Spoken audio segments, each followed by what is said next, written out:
For the second episode of the Amalgam podcast, I'm bringing you Jason Clerget from Propaganda Creative. Jason is a managing partner, and he's also one of the original founders. Jason has a wealth of experience when it comes to design and marketing, but he also has a few ventures that we talk about when it comes to being an entrepreneur. We recorded our episode at the Propaganda headquarters that they share with HDG Architecture. I really hope you enjoy the second episode of the podcast. We had a lot of fun recording this. And please give us a follow, a like, and a share. Subscribe on YouTube and iTunes. Thank you guys. Enjoy the episode.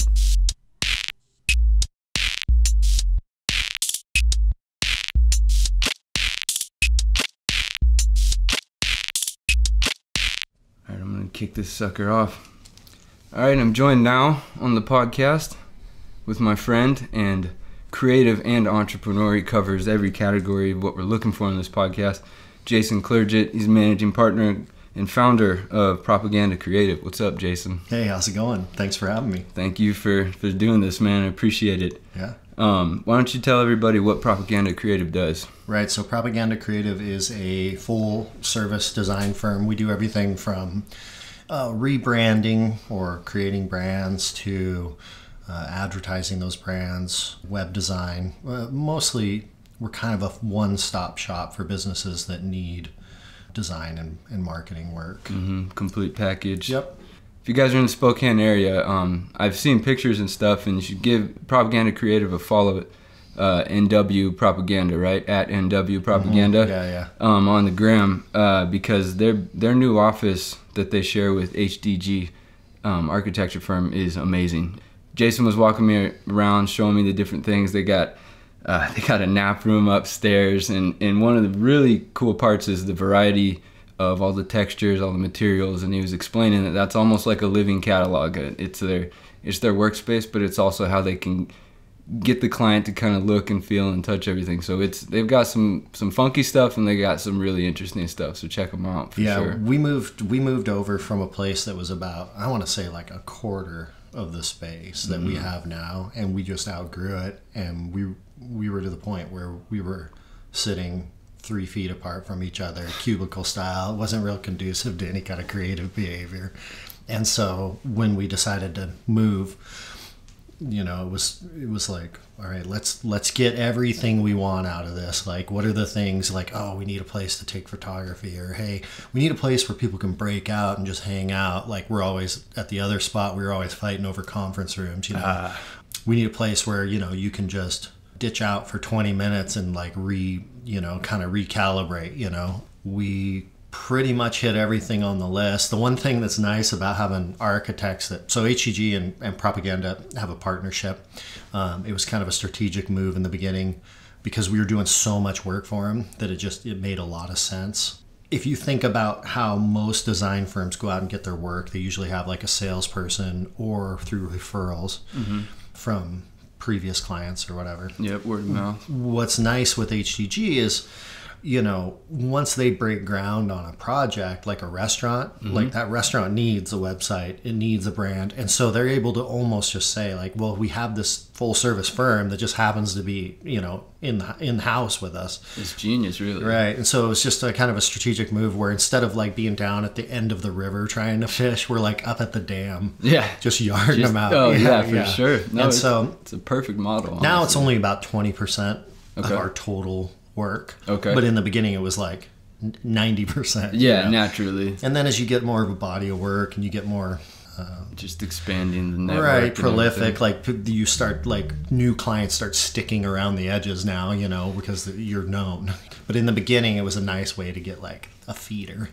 Let's dive in real quick to your education. And you went to Eastern Washington University. Yeah. You graduated from there. Yeah. But didn't you also mention you also were on the West Side for school as well? Yeah. So it's kind of a meandering path, right? Like who doesn't though? Yeah, like I went to a pretty cool high school. Actually didn't graduate from there. I was in advanced placement, and so I wanted to be like a comic book artist when I was younger. Nice. So the fast track to that was like get out of high school, went to community college, finished up my graduate requirements, and then I went directly to the Art Institute of Seattle, and I did that for a year. Okay. And then dropped out of that just simply because I was working full time it was, you know, I'm working full time. I'm like 18 years old, trying to like that's a lot. do a full load. And the way that those technical colleges are set up, it's 5 classes a week, like in a quarter, and it's 4 hours a day in the class and 4 hours of like work, like studio time. Yeah, and so you literally had a week on deadlines, and like the projects are super extensive. And this is back before Photoshop. I mean, you know, we're like using rapidographs and like what's just for everybody else, myself included, what's a rapidograph? It's like a little you know, like a pen that you actually add the ink to. It's like a fountain pen, but like a one that an engineer would use. So like a lot of the line work you see done in comic books, where they do the cross hatching, those were done with rapidographs back in the day. So you had this little box and you roll out the set, you know. It was a ceremony. Yeah. It was like, for sure. And so it was that, or you use pastels or markers or whatever, depending on whatever it was. And Photoshop was around, but it was like they had a computer lab and it had like 4 computers. You know what I mean? And it was like woohoo, you know. Yeah. And they were the big Bubble Max. You know, the colored ones. That's awesome. Yeah. Bounced from that and was like, okay, I got to get a good job. And I ended up getting really lucky in the sense that I found my dad was a heavy equipment operator. Okay. So as a kid, like I knew how to, like, you know, he'd bring home an excavator and we'd go push over trees in the backyard or whatever, awesome. You know, so I knew how to run heavy equipment. So I kind of got my foot in the door doing that, and then just kind of worked my way up to where I was making really good money doing heavy equipment operating and whatnot. And then basically I was 26. My dad was only like 20 years older than me, and he was pretty broken down, and I saw myself like in him, like where I was in 20 years. I mean, and so I decided, you know what, I'm going to go back to school. So I went to Eastern Washington University, and going back to school when you're 26 is like the best. Yeah, I bet. Because like you're just like, you know, way more. Yeah. And you have context for everything. So if you're taking a class, you're like, oh, that's why that's that way. You know, and you can apply it to like these pieces of your life that you've already lived, you know. And so I had already lived 10 years of life outside of high school or whatever. And so I ended up becoming student body president at Eastern, and did that, and then finished out and got a degree. I went in there original for like mechanical engineering and industrial design. Okay. And it just got super math heavy. Yeah. And I'd been out of school for 10 years and I wasn't awesome at math 10 years before, you know? And so I was like, I ended up getting a marketing degree because it kind of was the best mesh of like business and art in my mind at the time. Yeah. And then like I walked into my marketing capstone class and looked around, and it was just really, really put together dudes and really, really good looking girls. And I was like, I'm never going to get a job. Like they're going to hire all these people before they ever hire me. They're young, they're attractive, you know, they're willing to take less money. And so I ended up getting a minor in statistics. Cool. To like give myself some weight, you know, and say, oh yeah, I'm not just an artist, or I'm not just a marketing guy. I actually can do like analytical. That's a good strategy for sure. Yeah. So I kind of gave myself a background, and it was interesting. That kind of math is cool because you can, it's like, it comes back to like, oh, this is the reason why, or statistically, this is something that we can prove. And that is a little bit more brick and mortar for me than like, you know, some kind of Pythagorean theorem or, you know, where like it's real nebulous. And all that stuff. Yeah. You're graphing different, X and Y. What am I using this for? I'm not going to be a submarine pilot, you know? Right. Well, and that's, you know, you can either rattle off that kind of stuff in your head, or you have to use a book of paper to do it. Right. And if you need the paper, you're probably not going to be the best at what that job requires. That needs that level of thinker. So it's work. Statistics, I definitely agree with you on that. I always like stats. And you can like you're talking about context and everything, you can apply it, you know. Whereas, you know, calculus or even pre-calc, kind of like I had a business course and we were doing the elasticity of demand. It was for economics, and it's just this page long. You know, you do a sub equation to get an input, and then you bring it down here, and you're trying to figure out at the end. You write those statements like, "This is the demand is elastic," Right? And it was like, this is so specific. This is such a specific way to teach someone how to do calculus. Like, Right. So we're back at Eastern, and and maybe this is too far ahead, but when did you start running the basement bar over there? Yeah, so over many evenings in the town Eastern Washington University is in. It's not such a little town now, but it was a little town when I was going to school there.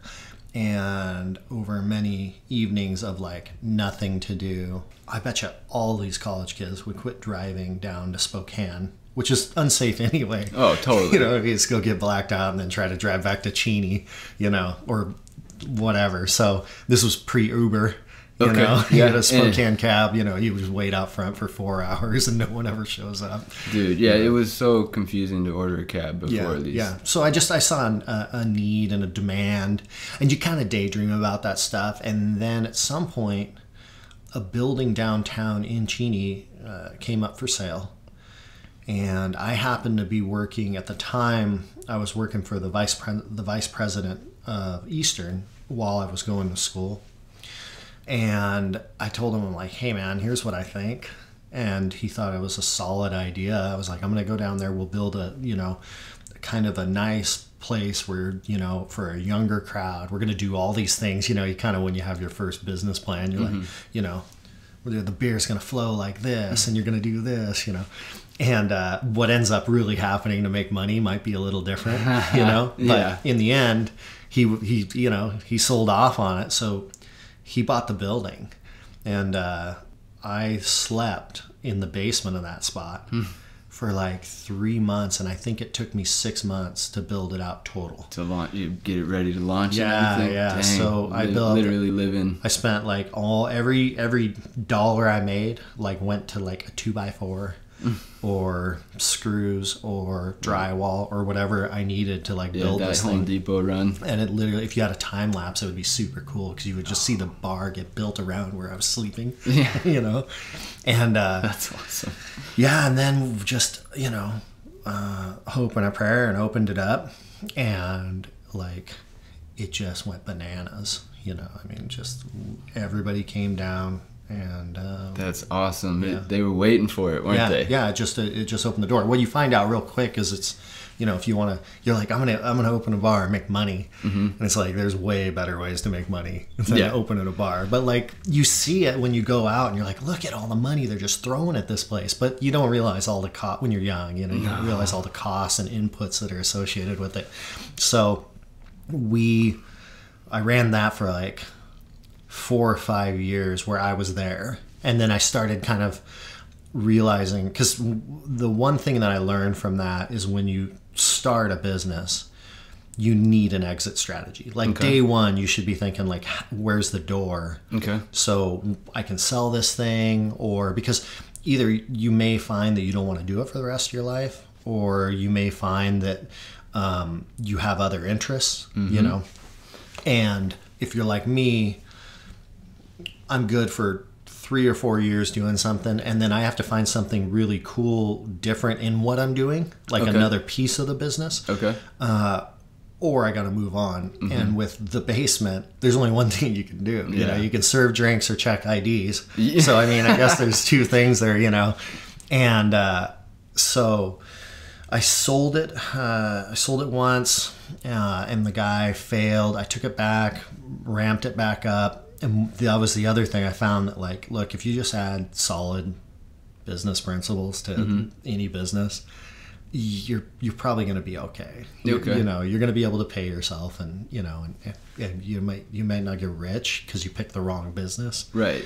But you're going to be fine. Yeah, and the patience is there. Yeah, and like most people that look to acquire a bar, not most people, but a lot of people out there that are like, hey, I want to buy your bar. They're not getting into it because, you know, they want a solid business. They like to drink, or they see all the girls and they're like, oh, like I want to, if I was the owner.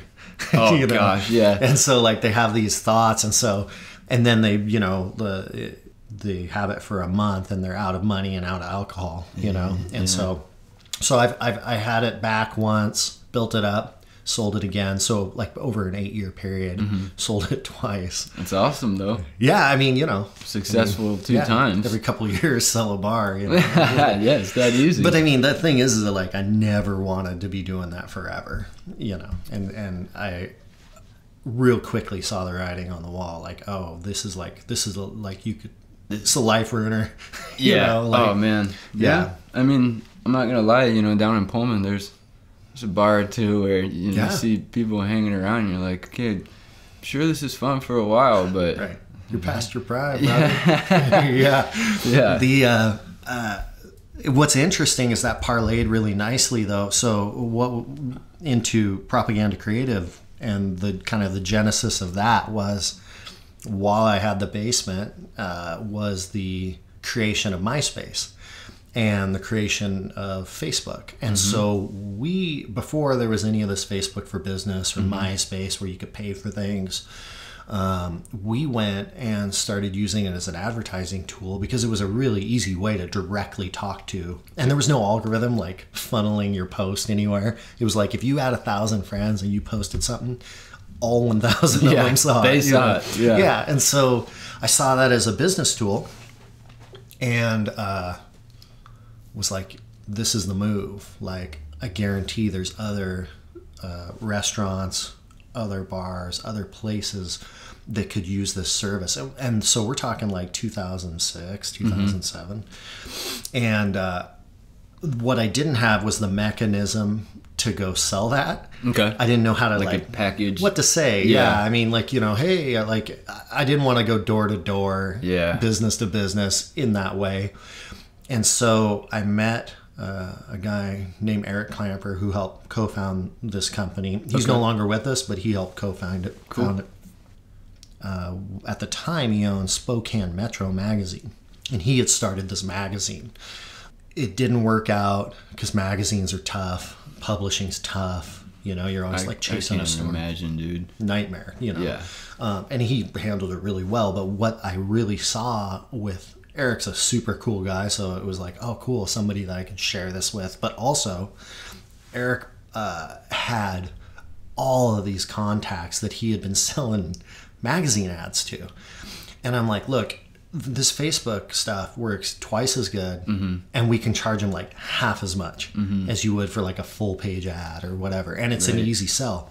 So he kind of took that client list and just started like going out and going, hey, we got this new thing. Yeah, turning them. Yeah, that magazine stuff's yesterday, you know, and so there's people out there like, great, you know, they work in the magazine, but you know, it worked. We got, I mean, in the beginning it was tough. Like we, you know, it'd be like, yeah, we'll do it for $300 a month and $100 worth of food, you know, like we had no money, you know? Yeah. And then as time went on, we knew how to more appropriately charge for our services. Facebook started integrating some tools that were like now for business. Okay. And then we'd get people coming going, hey, we love what you do, the design you did on Facebook. Could you redo our logo? You know, or could you redo our website? And, you know, when you're starting a business, just the answer is yes. Yeah. Oh, you know, yes. like, No, hey, can you walk my dog? Sure. Yeah, you know, exactly. like whatever, you know. Oh, yeah. I got to keep steaks in the fridge. So we ended up acquiring and hiring other creatives that could do those things, you know, that were right out of school. So, you know, they were affordable to us, and they were willing to, you know, bootstrap it with you. Oh, yeah. And it worked out good. And now, you know, we got 6 designers up there. 2 of them we've made partners over time because they've just the value has been so high that you can't afford to lose them in your mind, right? You know, absolutely. So, and that's another, you know, talk about, you know, when we're talking exit strategy, it's nice to have some people sharing it with you. So, that, you know, someday, I mean, far down the road, but if you want to retire, it's not like the whole thing just dies because you left, you know. Oh, exactly. It has some sort of legacy attached to it. Yeah, and then the next generation gets groomed, you know. And in the culture, which is something I really like about Propaganda Creative, is the office here. You guys are the culture here is very it's not just inspirational, it's not just motivating, it's, you know, like it's look inward and challenge yourself. You can do it, and you have what, you know, just put in the time, put in the work. And I think that's an incredible culture to generate with your company, and then to bring in new partners and to build that next generation. That's awesome. Right.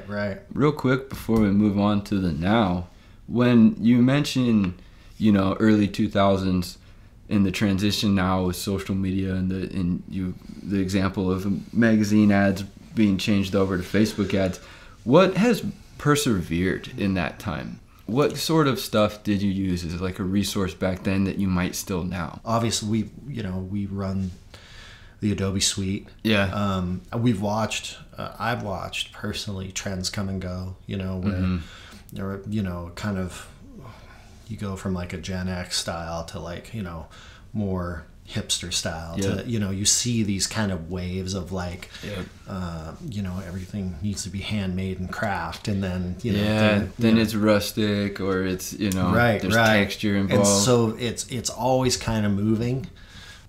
The internet itself has always been, you know, design blogs and things where you can go and just kind of collaborate and see what other people are doing. Yeah. What's nice about the setup we have here is that everybody kind of has their own strength. Like, you know, Brittany, one of the partners who, you know, started as a designer here, she has she's really good with, I mean, she's good at everything, but like her specialty, I would say, is in hand designed, very unique pieces, you know, whether it be calligraphy or, you know, an illustration. That is really, really just, you know, her talent and the desire for that type of thing intersect at the perfect time. Nice. And so, however, she's been here long enough that she's had to cross train. So I would say like all of her skills are really good. That's just like her specialty. You know, I have my specialties. Kyle has his. And so a lot of times when we're kind of deciding what we're going to do for this brand, or what we kind of my job as a managing partner is directing the proper client to the proper creative. Okay. And going, okay, like this feels like something for Kyle, or this feels like something for Brittany, or I think there's a piece of this that Kyle can do, and I think, you know, and that's kind of my role now. Like it's very less, you know, it's less design now. And more air traffic control. That's awesome. You know? Oh, yeah. Yeah. So you guys, and I wanted to touch on process a little bit. When a client comes in, what's the process for that? Let's say I'm a client, I'm opening a restaurant, everything needs to be refreshed. So we'll go logo, menu, website. You know, what would be the first few things you guys do? Typically, it almost is like a funnel where, you know, it starts very precise and then works its way out into the entire company. Okay. So, you know, it might be where I go and meet with the person, see what they've got going. I might take somebody with me, I might not. Take photography and bring it back, and then kind of prep my team for like, okay, here's all the things. I try to really create an insulation, because, you know, anytime that you end up in a design by committee situation with your clients, you know, it's like the analogy, like all the animals were created by God except for the platypus. It was like committee, like the angels did it. Right. And that's like, I think it should have a beak, you know. Yeah. Well, I think it should be have a pouch and lay eggs, you know. And so it ends up with this animal that's completely unrecognizable. Right. And so I try to insulate the designers and protect them a little bit and let them run a thread as much as possible. So I go meet with them, I come back, I bring the information, those guys kind of brainstorm the ideas, we do it collaboratively, we then pick, okay, I think this is this is a job for Isaac. Isaac starts on it, and then I set up another client meeting. Actually, step back, I also have done my best to try to create systems because the one thing about the creative process, there's not a lot of systems. You know, like it's hard. No template for that. There's that right and left brain that don't always talk to each other, and so I've done a couple of different things to create systems where, it's like an identity standards questionnaire. Like, okay, that's nice. Do you like serif or sans serif? And show examples. Do you like a logo mark, or do you want more of the title? And show kind of examples of things we've done. What colors do you hate? What colors do you love? Yeah. Say 5 things. Give me 5 descriptors about your business. Just one word. And then I take that, and that's kind of the hot sheet that I put in front of the designer and say, okay, before you go create, I want to see what you want to do. But once they've started, I'll give them that. And what I try to do is shape the design, but not control it, And then those guys have absolute autonomy. Like, I tell them, look, here's the deadline, go with your bad self. And sometimes they're here all the time. Yeah. Or sometimes, they work on several different things at the rate they can. As long as they hit that deadline and kill it, I don't care. Okay. And so that's great. But it's also hard for some people too. And so you gotta everybody kind of has to get used to, like, oh, I'm alone now. Self-discipline, man. Yeah, it takes time, Yeah, for and sure. So the people with the creativity is important, but the people with the work ethic, those are the ones that don't shake out, because they'll put in the hours to figure it out. Yeah, to learn, because they don't. It's not. You just can't know naturally everything. There. No, you can't. And if you're afraid to, I say this all the time. If you're afraid to dive in because you don't know the software or whatever, don't be. Just start Googling your precise question and start reading. Somebody else has had the same problem or tried to do the same thing. Yeah, and it's out there. Those are awesome resources. And then the more of those that you go through, you're forging this, now it's like everybody knows the program. Right. It's like, when's Jason going to come over and hand me the sheet that the client filled out? Yeah. And so, and that's just one step, but they're all independently. The first time we present it, a lot of times we'll present, 3 options. And the way that we do that is, okay, and it's tough. We go back and forth about this a lot, because it's like, well, it should just be one. If that's the right one, that's the right one. But people want to know that they're paying, a lot of people, when they come and get a logo or a website, they equate it's digging a ditch. It took you 4 hours to dig the ditch. They don't think of all the time in the background and whatnot that happens in the creative process. And so we usually give them three different versions, and then they can look and kind of pick and choose, or, and that's kind of the flexibility that we give them. Yeah, that's awesome.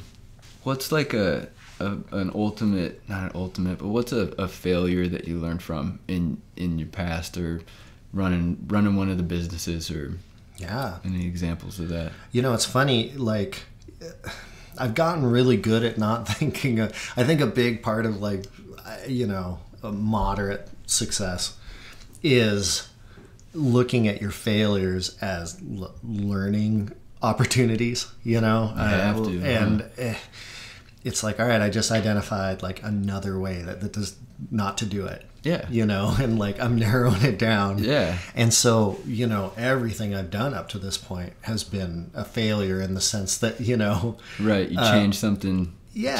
I had to change something I learned. I mean, and those things are what builds character and makes you, kind of salty and tested. And know, with confidence that you're right, because you're I've done it wrong.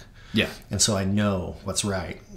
I think, what did I hear the other day? It was it's better to be a warrior in a garden than a gardener in a war.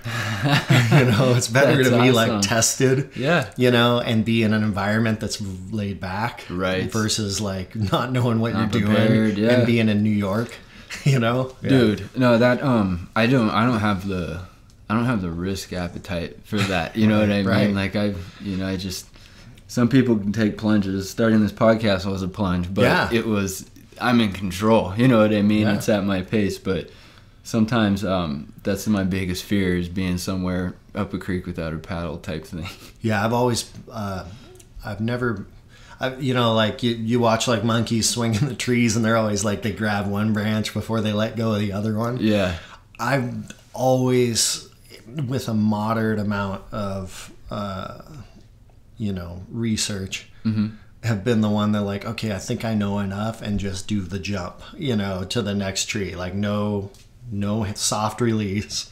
And what I found is that when I put myself in those situations, you swim fast. Like you learn, Yep. Just like this. I mean, you probably, fired it up and said, okay, I'm going to do this. And once you make that decision, and, like I always tell like 10 people, like, oh, I'm doing this thing. Because then like, it's almost like you're kind of holding it accountable. That's a good strategy for sure. Yeah. I mean, it's not a comfortable one. No. But it does hold you, it holds you to, okay, I just told all these people, and unless I want to go like break all the mirrors in my house so I don't have to look at myself, then I need to follow through with this and do it. Yeah, that's a good point.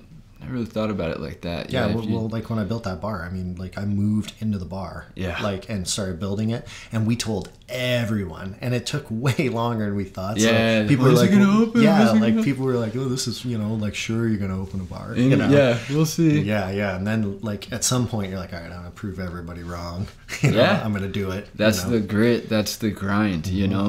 And everybody's got it. It's just a matter of getting motivated.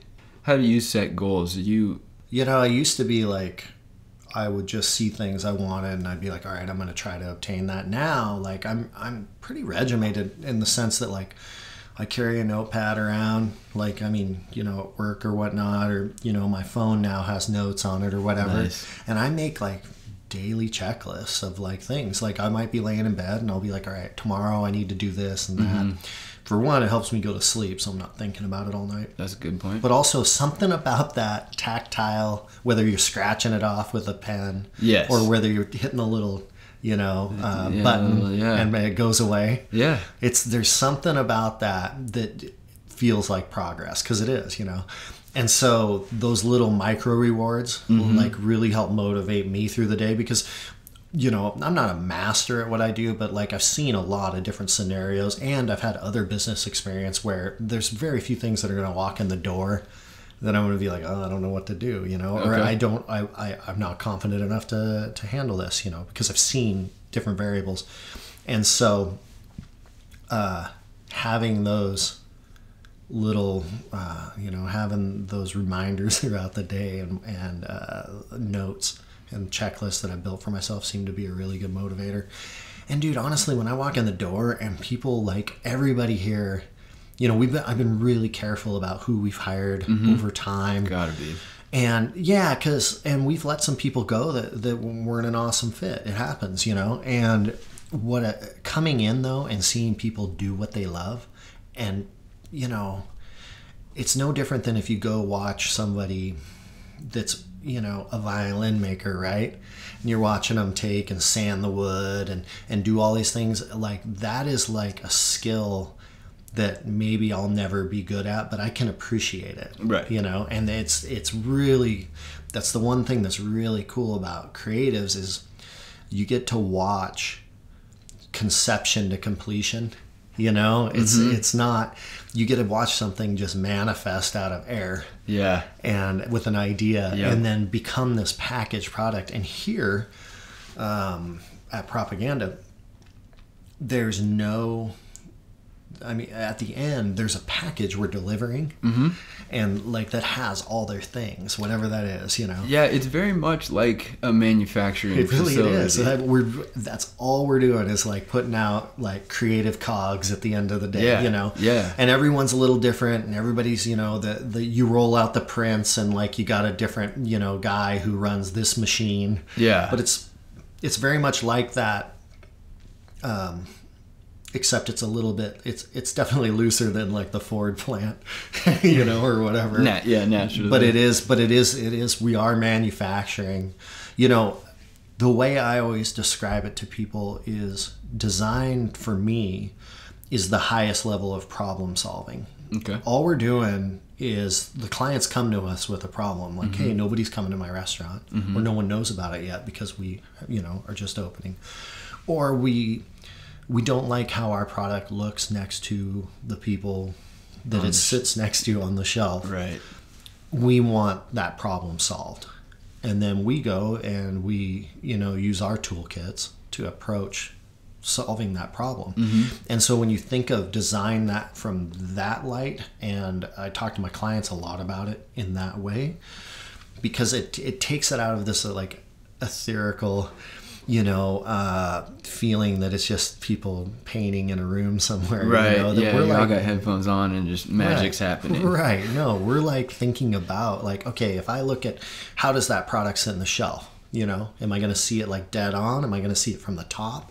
Yeah. Once I open it, what's the experience that I'm having? And like, is there some cool little, great example from 100 years ago, something like Snapple, you pop the cap and it's got some saying or some riddle. It's just that little nice, cherry on top. Like, how do we, those hidden details. Yeah. Cause in the end, we're not only trying to make the client happy, but we're trying to make their clients happy. Right. And that's the end goal. Yeah. Because that means more sales or more exposure or whatever. Right. And so we really, really focus on that experience and problem solving to get, and so that it ends up being like a really cool job, because like you take it serious, like, oh, this is important. Once you dive into the psychology of things when you're designing and you're planning, that's when it at the job I'm at, I got to do a little user interface design for a little demo software, and we had to come up with some icons, and me and the software engineer, we were talking, and it's like, okay, this icon is essentially a database. Okay, but what if I'm just someone who doesn't know what that is or why that exists or the function of that in relation to a computer? What do I think that looks like? Yeah, you need like a chimp to be able to come over and push that glowing button, whatever it is. Find the settings, find the move forward, but and so some things are easy with directional arrows, and everybody knows the setting cog, but it's the psychology of what's my purpose for clicking this or whatever, and that's a lot of fun. I like the psychology of color, I love diving into that. Well, and also like what's come before you and how to evolve that or utilize it, how to draw experience from other industries. So if we're designing for we just rebranded Cyrus O'Leary's Pies. Okay. I would have not been afraid at all to look at a well-designed Delta Airlines ticket and go, we're going to use like 3 of the elements off of this. Okay. For that. Because like everybody can look at other pies and go, okay, like here's, Marie Callender's, here's whoever, here's what everybody's doing. We'll just do something safe. I always like to, as a group, we really like to look at like, okay, where else can we get inspiration that will apply to this? And so there's that, that cog you were talking about. I mean, there were probably like 9 different icons, and then that one shook out eventually to be the cog that everyone uses now, But I think when it started, it was probably like, oh, it's a question mark, or, there was a bunch of different ones. Yeah. And then that became the thing. And so you got to kind of stand on that person's back a little bit, on the shoulders of the people ahead of you. Yeah. And learn from them and try to like make what they did better, Yep. Yeah. Trim the fat, keep the things that work, but at the same time you don't want to get complacent and just leave things alone. You want to try and find even the smallest details. If it's taking something away or adding it. We taking away and adding, that's a really interesting point in the sense that like a lot of times when the designers will bring me, or we'll have a little group like break out and go, okay, what do you got? Let's take a look. And a lot of my thought process is very much, how do I come into it like, okay, how do I reduce this to the point that we're still communicating the idea, but we're not over designing it. Okay. Because designers, sometimes you'll get, especially when you're in your own little community and you have a lot of autonomy, you'll design for designers. Right. And so my job is to come in and go, okay, like, here's where this has to work in the wild, in the real world. Yeah. And, to their credit, all of them will be like, oh, you're right. Like, this needs to happen or whatever. But it is something that, like, you can get pretty far down a rabbit hole before you realize like, oh, like it just needs to say open, you know, or whatever. No, you're right. Know? Yeah, elegance. Like the definition of elegance is there's no frills, right? And it's simple to accomplish the goal. But that's what I've been trying to kind of think of is like. Not everybody thinks of elegance as like smooth and like graceful and things like that, and it is, but it's also like absent of the extras, right. and just doing things for the sake of doing them. Right. And I've done that before too, where you're like, well, it's supposed to be like this, right? And it's, you know, it's not your call, it's the end users or it's the clients, right. And right. you gotta adapt. Well, that's awesome. And most people, it's funny, like most people can't design. But what I've found is that if you do a good job, most people can identify good design. Once you get them thinking that way, mm-hmm. you can bring it in front of a client and you give them a little spiel as to why you did it, and they're like, that makes sense, that's cool. Mm-hmm.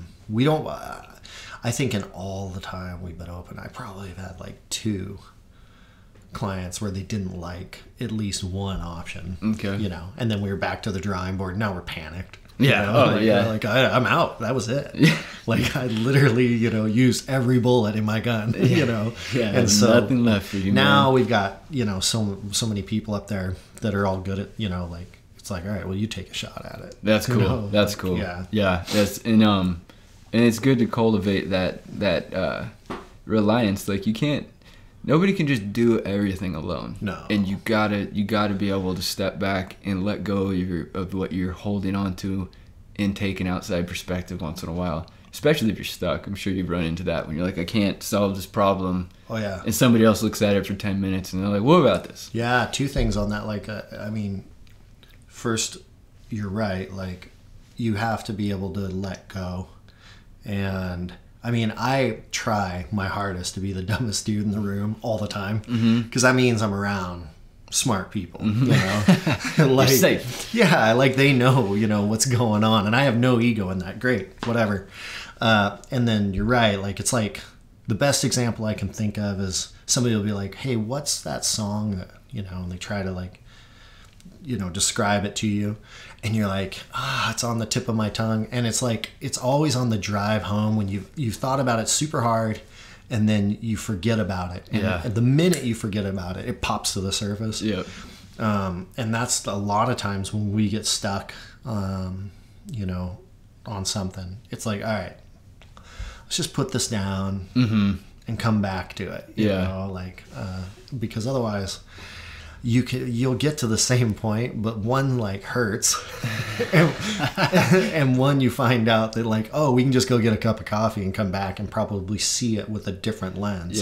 You know, because your subconscious mind, your creative mind, it works in the background all the time.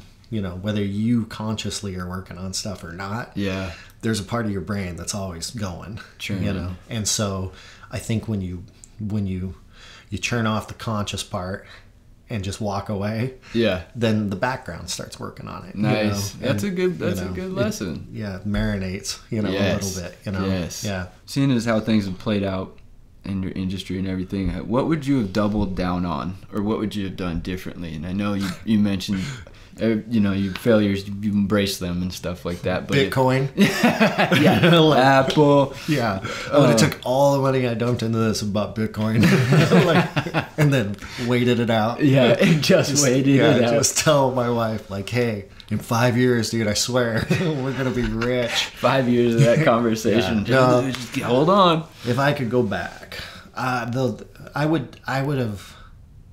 A lot of like what we were talking about, I would have let go of control a lot sooner. I would have brought in and shared a lot faster. You don't want to give away the keys to the kingdom like right out of the gate, you know, because you don't have anything. But what I've found is if you can share and you can give people an opportunity, and especially in this field where, you know, it's competitive, you know, and you're trying to find your spot. And everybody, you know, and it's hard, you know, and so if you can give some of that, what you get back is somebody who's motivated to succeed as you are. They'll work more than they would if you were just, you know, if they were just punching a clock, Mm-hmm. you know, and they're thinking about things when they're at home, Mm-hmm. you know, and it becomes like an encompassing life thing. It becomes Yes. a lifestyle. Yeah. And so I think I probably would have maybe put those pieces together a little sooner and shared in that a little bit more, because I mean, as soon as we started doing that, we really started to see our growth curve. Cool. You know, people will stay late and will be watching tutorials on how to do stuff and trying to develop themselves Yeah. without any prompting from me. That's awesome. That's what you want, man. Yeah, I they're mean, self-starters now. Yeah. And that like I was saying earlier, that you don't want people afraid to learn and afraid to step outside of what they know. Right. And say, I don't know something, and let's figure it out. Yeah, I mean, I'd love to say, like, oh, if I could go back in time, I would have started this earlier, or I would have done things sooner. But, like, that meandering path has, you know, made us, in the form we are now, a very much a Swiss Army knife of design. Like, we can tackle a lot of different problems where in a more direct route with no resistance, you wouldn't have had to build any muscle, you know. Yeah. You would have just like, it was just like moonwalking to the finish line, you know, and no you get there and you're all problems. jelly, you know. Like, you have to kind of like forge that a little bit. And I'm not saying life has to be difficult, but it does that on its own. Yes. And yes. so, like, if you can just be, you know, positive through those experiences as much as possible, and come out the other side, you find out that, like, oh, you know, like, I'm in a way better spot than I would have been if that never happened. You know. Yeah. Typically. Oh, typically, yeah, for sure. That's awesome. So what's the plan from here?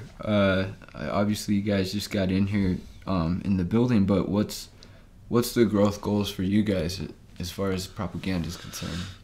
I think what we're looking to do, we're very, very comfortable in this kind of space that we're in the sense that we work with Northwest companies, you know, good size, but we don't do a lot of national accounts.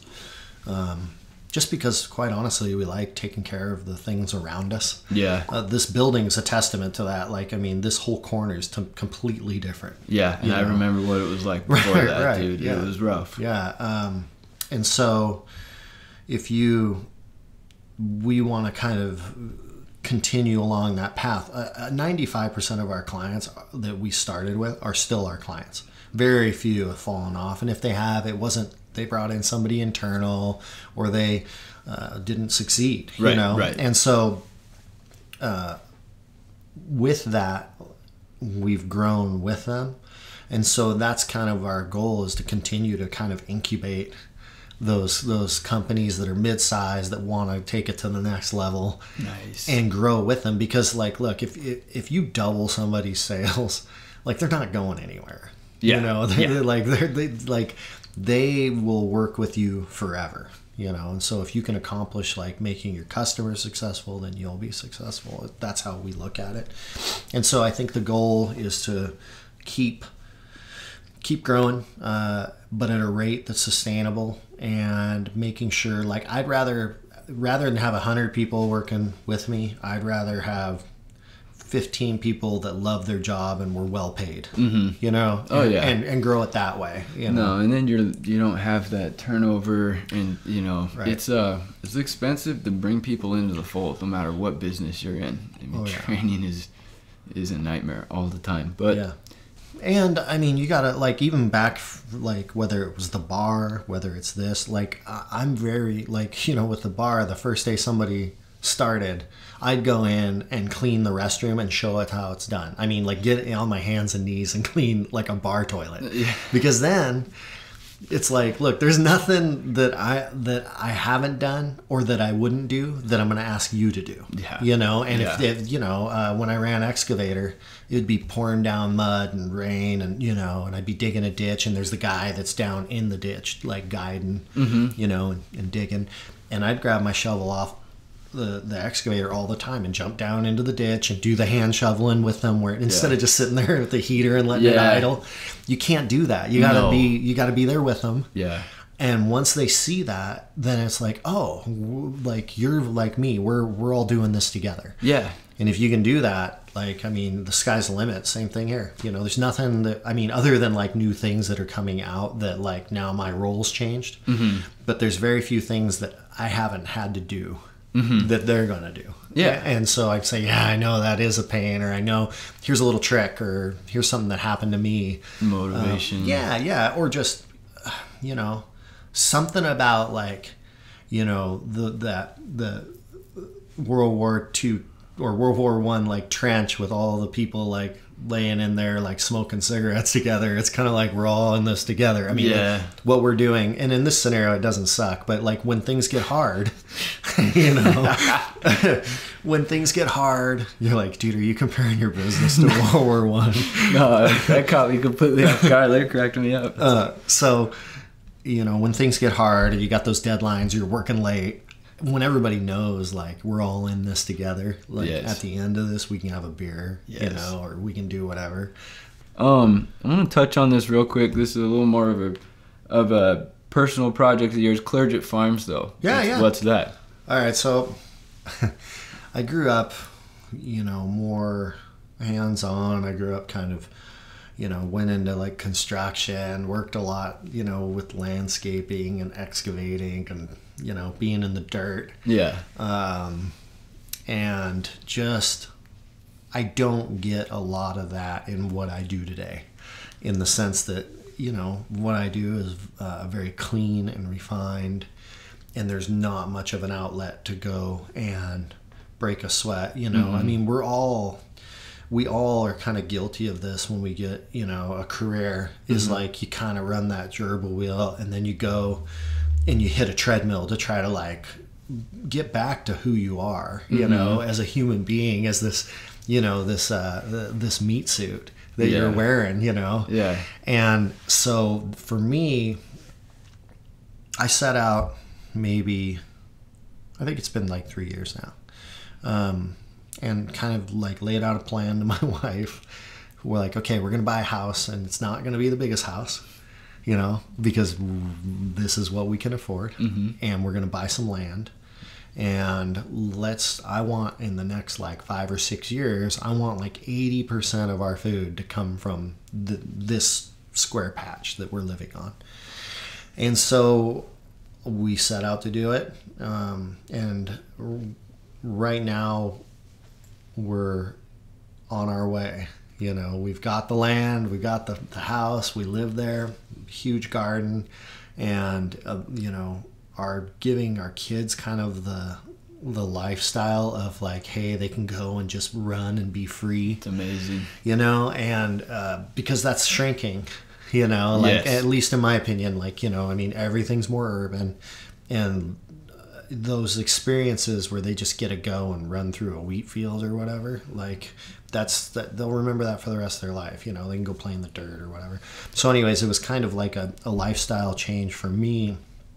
And I mean, I just wanted to see, okay, look, it's clearly more healthy to eat food that you've grown if you do it right. Like, right. You know, and so to pull a carrot out of the ground and have a bite of it, like I wanted to check that out, you know? Yeah, for sure. And so it's more of a hobby. And I think like my retirement plan is to like, you know, get it to the point where it self-sustains, and, you know, we can just kind of do that, you know?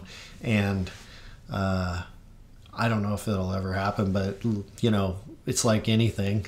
You know, I just keep working at it. Yeah. And, you know, bit by bit. Yeah. And life has a way of like happening super fast when you're in the middle, when you're busy, you know, and like all this stuff, you know, propaganda, basement, the farm, you know, I look up a lot of times and 5 years has gone by, you know, and you're like, oh, like, well, if I wouldn't have done anything because I was like, oh, it's not I don't have all the things, or I don't have all the money, or I don't have all the time yet. It's like that hour a night adds up. Yes. You know, I mean, it's 365 hours a year. Yeah. It's, you know, it goes like you start to like, gain momentum, and it also gets easier because you're further down the road. And so you look up in 5 years, you're like, oh wow, like we did this. Yeah. You know, and that's kind of where I'm at with propaganda. I'm not there with the farm yet. Yeah. I'm like, I grew 500 cucumbers, too many. like I'm like giving We're away eating cucumbers. Yeah, just we're like rich in zucchini. You know, I'm like giving them to every neighbor from Right. you know my place to to town. Just a box of them on the side of the Yeah, street. like here you go. Like I wish I could turn these things into money. You know. That's awesome. What else would you like to grow there? Would you ever have livestock out there? Yeah. So I'd like to get you know, get some grass-fed cows going. Nice. You know, I'd like to have, even though they're terrible pets, I'd like to have a couple of those little goats because they're just hilarious. Oh, yeah, I love those things, man. Yeah, They're they're funny. terrible. Like you'll just come home, and if you have a nice car, they'll just be like standing on the hood, like staring at Just you. crack, Yeah, crack. they don't. Yeah, they got them little sharp scratching hoofs. Yeah, dude.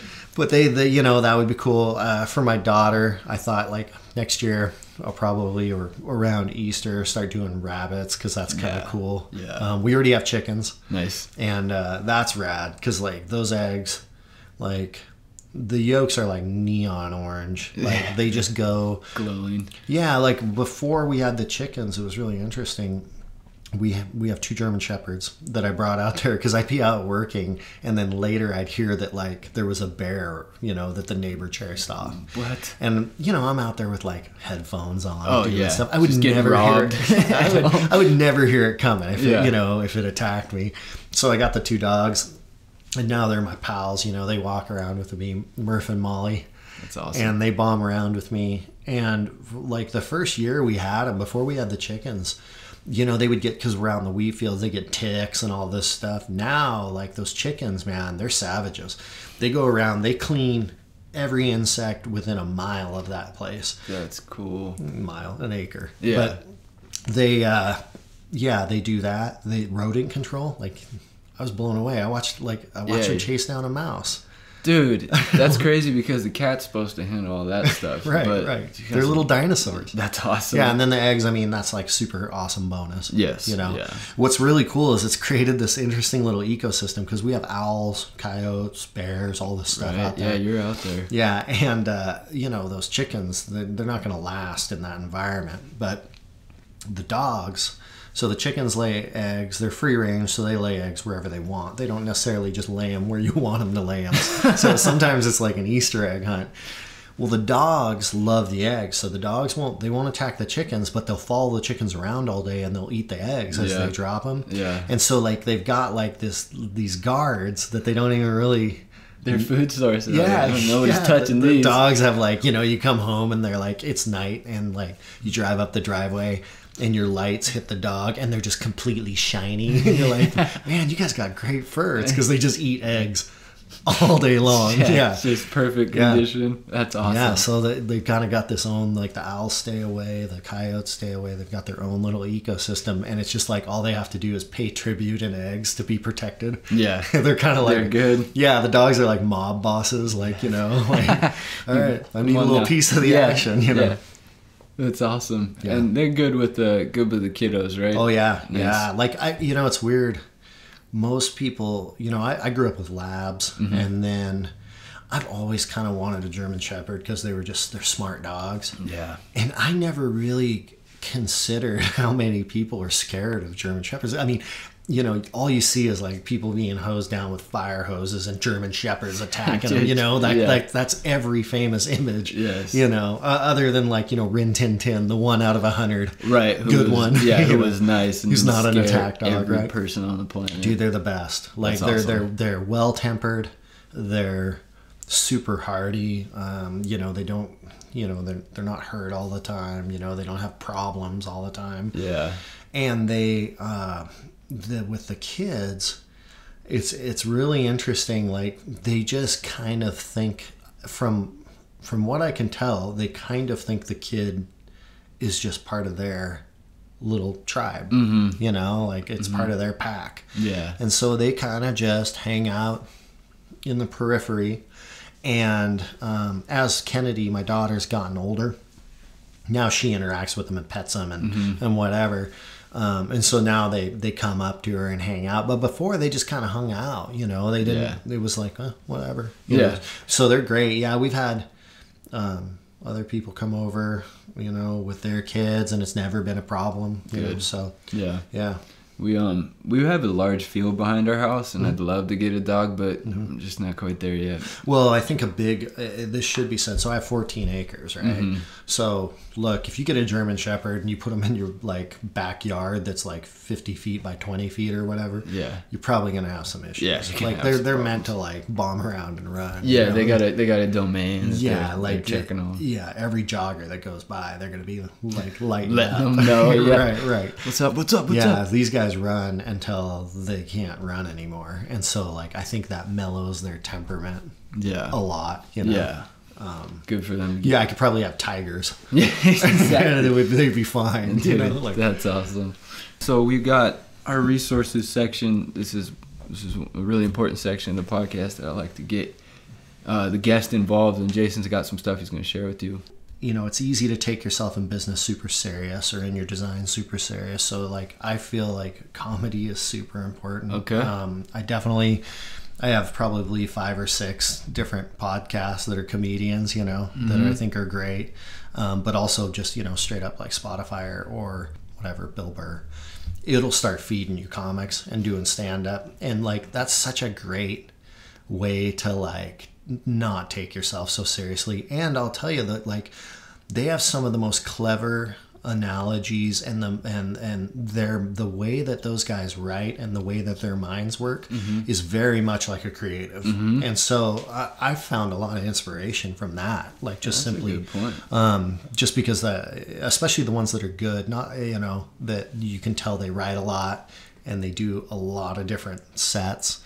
I found that to be really, really interesting. I read a lot. I probably read, and I read a lot of different stuff. Whatever interests me, I just pick up. And so probably less so than I did when I was younger, just because I'm a little busier. But I probably read maybe 3 hours a week, and I'll read everything from, I just got done reading Mark Twain's autobiography. Okay. You know what I mean? Like, which is another kind of comedy almost, in the sense that like, you know, that dude, you know, his turn of phrase and the way that he, you know, would write was incredible. But also, I mostly anymore, if I'm not at work, I'm reading some sort of fiction. I started working my way back through classics that I read when I was young that I did not get. So Separate Peace, To Kill a Mockingbird, Hemingway. You know, there's a lot of different. Because what you find is like, all this literature, and a lot of people may know this, but it came to me late in life. The way that writing is done is like, it's its own painting, you know, it's its own art. And so it's really cool to go in there and then kind of dive into it and appreciate it. And so I've started to kind of get more into that. And plus that's, you know, when we were talking about earlier, being able to churn off something and then the solution pops up. A lot of times when I'm reading or doing something that's totally different than what I do, that's when my best stuff comes up. And so, you know, I use Evernote as an app. I also just use the simple Apple checklist notes. They're getting a lot better with their stuff. Yeah, and I'll when those ideas pop up, you know, I might take a minute and write down a couple things. So I always kind of have something next to me. I spend, you know, probably 5 or 10 minutes before I go to bed making sure, like, kind of like, oh, I hit these things and I want to hit these things tomorrow as far as like stuff I'd like to do. And it seems like, wow, you do like a checklist every night. Like, that seems like super regiment. But like, once you get in, you realize like I'm improving my life, and this is just like, this is just something I do. Like, you know, it just becomes another thing you do. Like, you know, like breathe, eat. Teeth, exactly. I design blog. I really, design inspiration blog. I think it's just, if you go design inspiration and Google it, it'll come up. It's a top hit, you know. And I may be preaching to the choir. A lot of people know about these things, but I really like to like go in there and try to find stuff that I'm not looking for. You know, like just type in the word orange. and just see what comes up, because you'll find, like, contextually, you'll be viewing them through a different lens than probably the person who created it or someone else that's going to look at it. And so if you have a problem you're trying to solve, again, with design, and then you're rolling through, sometimes you'll see something that's like has nothing to do with what the same category, but you'll find a piece of it that you can use or that you can take inspiration from. Kind of like that Delta Airlines ticket. Exactly, yeah. I don't know why I use Delta Airlines. I think cool. They might have cool tickets. I might have looked at them once and been like, man, these are really designed well. That's funny. But I think why is because most airline tickets, like, I can never find the gate. Yeah. I can never find my seat because they're just terribly designed. Oh, you know? Yeah. Like, I mean, they're just like the worst. But anyway, I think it's funny because it's like, well, I'm given resources, but I think if people have intention and they put their mind to what they want to do and kind of get out of their own way, like, I mean, we're in a place right now I feel we live in the best time that humans have ever lived that we know of. Yeah. And if you have access to the internet, you have, good or bad, you have information about everything in the world. I mean, you can pick a thing, and just go as deep as you want. And that was never, I mean, I'm one of the last, my generation's the last generation that lived without the internet. And what from no internet to now, you can't imagine living without it. Yeah. Right. And so, it's a miracle, this thing, to people like me, So I'm 43. So that was kind of like, I'm a Gen Xer, so I kind of wasn't like, I was coming of age as the internet was starting, know, and so, or at least prolific for everyone. Yeah. So to me, that's like the resource, it's like, well, what, you got like all the information ever known by man, like, just in your hand. Yeah. Dude, sorry to interrupt you, but our kids, they're gonna grow up with a voice activated AI assistant. They're gonna grow. Hayden's already like, hey Siri, call my dad. Yeah. And it's just, my daughter runs up to like Alexa, and like, if she's 3, she's testing her boundaries, and if she didn't like something I did the other day, she ran up and she goes, Alexa, 3-minute timer for dad, timeout, because we use Alexa to like put her on timeout, like, all right, you gotta sit there. And like, when Alexa beeps, you can, and so now she's like at 3, man, she's running up and using it, and so, I mean, it's we can't even conceive, like, I mean, it's some weird, statistic that like in the last 50 years, there's been more change than the predecessing 1,000, what I mean? Oh yeah. Like, I mean, like, oh, cool, you invented a better gun, or oh, cool, you got a better like ballpoint pen. But like, we're like taking atoms and like crashing them into each other at the speed of light in a Tetron collider or whatever, Right. I mean, we're doing things, we're like building universes in a tube, right? I mean, it's looking just, for God particles. And it doubles every whatever, whatever Moore's law is. I think it's like, at one point it was like 16 months, every year and a half. Dude, everything doubles. Yeah, that's kind of along the lines of that. This book I'm reading, it was saying information essentially every 3 years, the information is new, and what was fact 3 years ago has probably been redone now. Yeah, what's really, well, I think I've thought about this a lot, and it's like, it used to be information travels so much faster that, this empire that we're in is just rising super fast, like you think of like the Roman Empire and how long it was around. We've gone through all of that, but in such a short period of time, and we've accomplished all these things, we've been to the moon. I mean, just think of the last 50 years, right? Yeah. I mean, it's insane, how different, it is. And so I think, Yeah, it's a really interesting time to live because you can't even conceive what's coming down the pipeline because I didn't think we were going to be here. Right. Oh, I can just like ask something and it'll tell me any answer. Right. It's like I have a genie. No kidding. Yeah, I remember when the iPhone first came out, and they were like Jobs was still around, and you could tell his direction, like the vision for the way everything was supposed to work together. And they do a good job of like, all my information's on the same stuff, and I buy a movie here, I can stream it wherever. But to see it pulled off, to see like, oh, I can start my car from my phone, or eventually when our kids drive, I'll be able to control their car from my phone probably. It's all the HomeKit stuff. Where you're setting scenes for your house and like right. There's all you saw it coming like back in 06, 08 or whatever, kind of. Yeah, like Bill Gates. Yeah, but you never had faith that they were going to pull it off successfully. Right, like, oh, that's cool if you got $100 million in the bank. Yeah. But like you didn't think it was going to be like every home. Right. You can walk in and be like, dim the lights, like Star Trek or something. And it just dims the lights in the house. Yeah. Yeah, or you're ordering food right. without even doing anything except yelling at your AI assistant. I guess that's become a real problem over in Seattle because they got all the Amazon people there. And they're very, very used to like Amazon Fresh, Amazon. And so a lot of at least in those residential areas where the Amazon employees live. Okay. All the street level retail's dried up because no one leaves their house. Like you can just have it delivered. Yeah.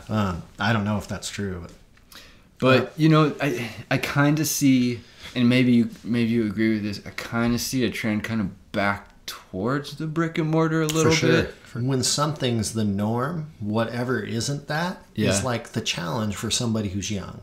Okay. It's like, okay, like, everything's sold online. Well, I'm going to open up a shop, because same with like, for instance, like if you want to grow your own food, it's only because you have the luxury of commercial food and you're not starving to death trying to figure out how to grow food that you have this like place where you can go, I want to grow my own food, you know, like 50 years ago, like I just want to eat. Yeah, exactly. Or 100 years ago. I have to grow my own food. Yeah, like that is part of everybody had a backyard garden, just part of survival. You know, the natural pendulum kind of swinging back and forth. That's how it happens in the sense that, there's the standard that we've built.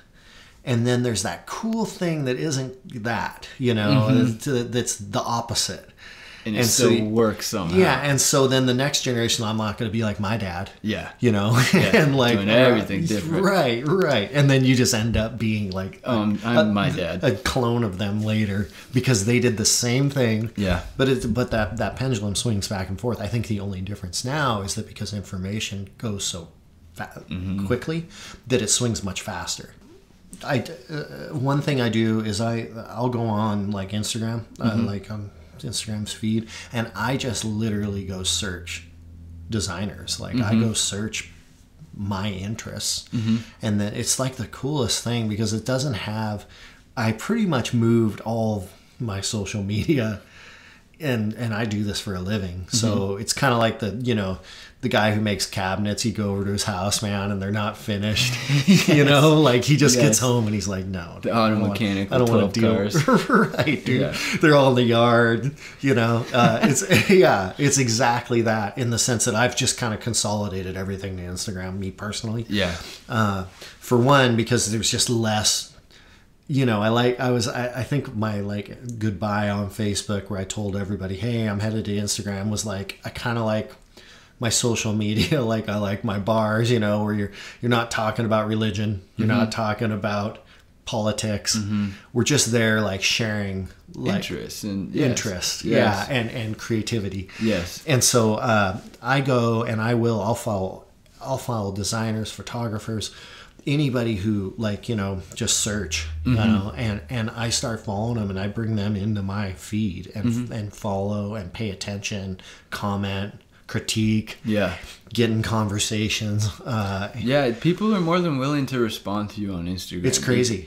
It's really cool. Yeah, this I'll follow somebody in my mind, this person's, fairly a celebrity. I mean, or whatever, and they'll interact with you or whatever. Their assistant might. I don't know. Yeah. But a lot of it too is just like, some of my favorite feeds are like people that have, they follow 500 people. They have 300 followers. Yeah. But they make shoes. Yeah, and it's just like, that is so cool. I mean, not to be all Daniel Day-Lewis, but I mean, like interesting things, Oh, yeah. And so I follow my interests, Yes. Yeah, I follow. I like looking at custom built motorcycles on Instagram. Yeah, and that's just to look at the way people fabricate that stuff. It's incredible. It's an art form, yeah. And it's an expression of creativity and the influence, to see what they're trying to say or what they're drawing inspiration from. I like seeing that too. Yep, and I think the same goes for like Dribble or Behance or any of those. Like you can follow designers and be like, oh, I like their style,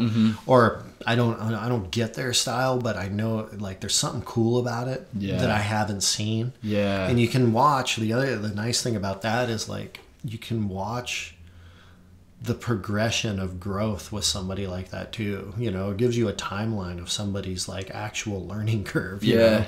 And you can kind of watch how they've developed over time. And so that stuff's super interesting to me, both from like a motivational, like, hey, look, there's a guy, I think it's like Beeple on, if you type that into Instagram, it's a guy that literally is like, I'm going to do a design a day for every day. And I'm just going to post it. And he started doing it. And when he started, it was Stickman. I mean, it was bad. Yeah. And now, I mean, it's stuff that's surpassed my talent level. You know what I mean? But you get to see, you can go back. That's and look, awesome. And you get, it's super encouraging. It is. Unless that guy was a savant and like tricked us all. And was, like, started with the Stickman and every day added some hair. Yeah. Or gave it to his nephew and was like, make something. Right. But if it's true or not, if you believe it, then you're like, oh, it's the same experience. Dude, for sure. That scene that, this person didn't fall into this Instagram account with this magnificent art piece. Right. Right. And you get to like see something grow from the ground up. That's cool.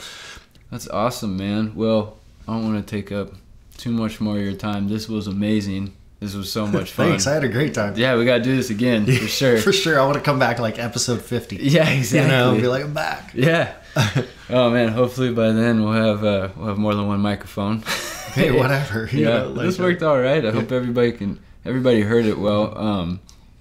Before we leave, tell everybody where they can find you, where they can connect. Yeah. So for the company, nwpropaganda.com, that would be the web address, and right there you can email me. Like we're still pretty approachable. Yeah, for like sure. You can just like call appointments me up. only. Yeah, just call and ask for Jason. Yeah.